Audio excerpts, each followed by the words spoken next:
Magandang araw Pilipinas, narito po ang latest weather today forecast.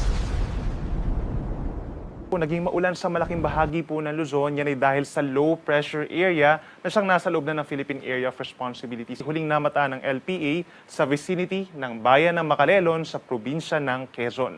Within the next 12 hours, inaasahan pong kikilos pa rin pa west-northwest ang nasabing sama ng panahon at posibleng mag-emerge dito sa may West Philippine Sea by early morning. At nandyan din yung possibility na malusaw na ito bago pa makalayo sa ating kalupaan. So sa ngayon po, nagdadala pa rin ito plus the easterlies o yung hangin silanganin dito sa may northern Luzon ng mga kalat-kalat na ulan and thunderstorms. So minsan malalakas pa rin po ang mga pag-ulan sa mga susunod na oras, lalo na sa may areas ng Cagayan Valley. Dito rin po sa may La Union, Benguet, Nueva Vizcaya, or dito rin po sa may malaking bahagi pa ng Central Luzon, Calabarzon, Metro Manila, at sa may hilagang bahagi ng Mimaropa and Bicol Region. Mataas din ang tsansa dito sa may Panay Island. Yan po ay dahil sa low pressure area. Ang natitirang bahagi po ng ating bansa dito sa may Southern Palawan, natitirang bahagi ng Visayas plus Mindanao, partly cloudy to cloudy skies naman at may tsansa pa rin ng mga pulupulong pag-ulan or pagkidlat pagkulog na walang kinalaman dito sa low pressure area. Mga localized thunderstorms lamang po ito. Samantala, meron pa tayong isang namataan na panibagong low pressure area na buo po ito kaninang umaga at huling namataan kanina alas 3 at 1,755 kilometers naman sa silangan ng southeastern Luzon. This low pressure area, hindi rin natin nakikita na magiging isang bagyo kagaya nitong LPA na tumatawid ngayon dito sa may Luzon. At base rin sa ating latest satellite animation, walang direktang epekto itong LPA sa alinmang panig ng ating bansa. Yung buntot niya, nakapasok na ng ating PAR, subalit hindi naman umaabot dito sa may area ng Eastern Mindanao. Pero posible pa rin magkaroon ng epekto dito sa may pinakang silangang bahagi po ng Visayas and Mindanao sa susunod na 2 araw bago tuluyang malusaw ang nasabing sama ng panahon dito sa may labas ng PAR. So hindi naman po siya nakikitang papasok ng PAR anytime. Araw ng Thursday, that's July 30, meron pa rin asahang mga kaulapan dito sa may silangang parte po ng Luzon. Yan ay dahil sa easterlies o yung hanging silanganin na nagmumula po dito sa may Pacific Ocean.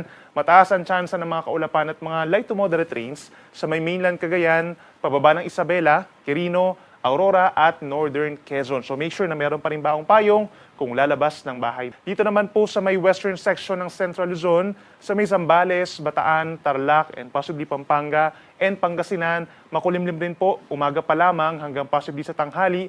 May chance rin ng mga light to moderate rains. Yan ay dahil dun sa low pressure area na possibly nandito na po sa may West Philippine Sea.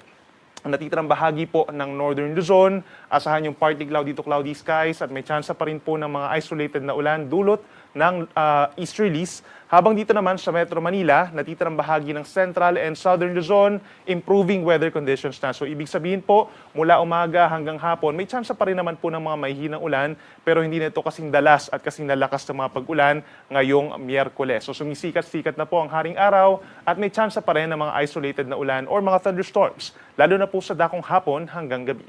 For Metro Manila, temperatura mula 24 hanggang 32 degrees, habang sa may Baguio City naman mula 18 to 23 degrees Celsius. Sa ating mga kababayan po dito sa Palawan at malaking bahagi ng Visayas, fair weather conditions naman or madalas magiging maaraw kung dito sa may Palawan, Western Visayas, and Negros Island region, habang partly cloudy to cloudy skies naman umaga hanggang hapon dito sa may central and eastern portions of Visayas. Pagsapit ng hapon hanggang gabi, malaking bahagi na ng Visayas and Palawan na magkakaroon ng pagkulimlim at may tsansa rin po ng mga pag-ulan na hindi naman tuloy-tuloy, usually 1 to 2 hours lamang po ang tinatagal nito, dulot ng localized thunderstorms. Temperatura natin sa may Puerto Princesa at sa Iloilo hanggang 32 degrees, habang mas mainit sa may Metro Cebu at 33 degrees Celsius. At sa ating mga kababayan po dito sa may Mindanao, asahan din ang bahagyang maulap at madalas maaraw naman na umaga hanggang tanghali. Yun nga lang po, asahan sa tanghali ang mainit at maalinsangang panahon, lalo na sa mga syudad po dito sa may Mindanao.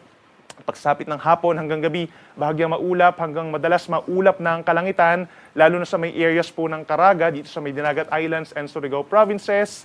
Bahagyang epekto na rin po ng mga thunderstorms po yan. Mas madadalas ang mga pag-ulan doon. Gayun din sa may Northern Mindanao, Davao de Oro, at Davao Oriental. So make sure na meron pa rin baon na payong in case po magkaroon ng malalakas na buhos ng ulan.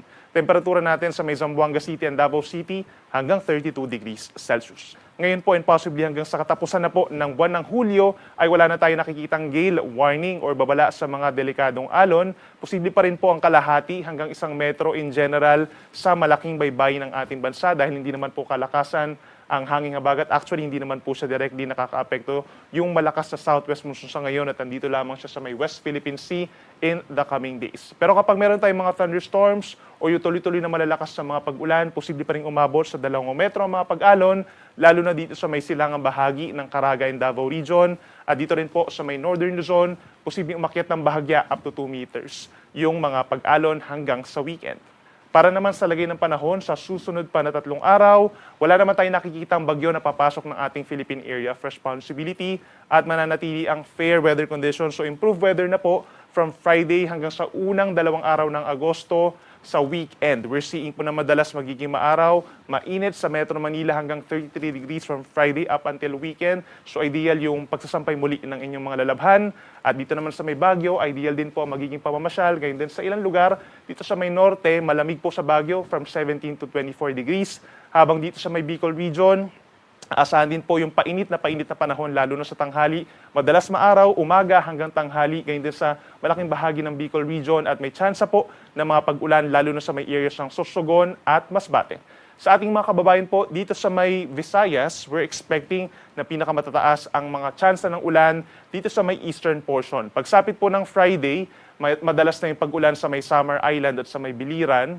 Then pagsapit po ng Sabado at Linggo, possible yung pagbabalik ng intertropical convergence zone o yung wind convergence sa lubungan ng mga hangin, malaking bahagi ng Eastern Visayas sa magkakaroon ng maulap na kalangitan at mas dadalas yung mga pag-ulan lalo na sa dakong hapon hanggang gabi. Habang natitirang bahagi po ng Visayas, ideal din po yung pamamasyal ninyo kung kayo ay lalabas dito sa araw po ng Friday hanggang sa Linggo. We're seeing partly cloudy to partly sunny conditions, umaga hanggang hapon at pagsapit po ng hapon hanggang gabi, may tsansa pa rin po ng mga isolated na ulan or thunderstorms.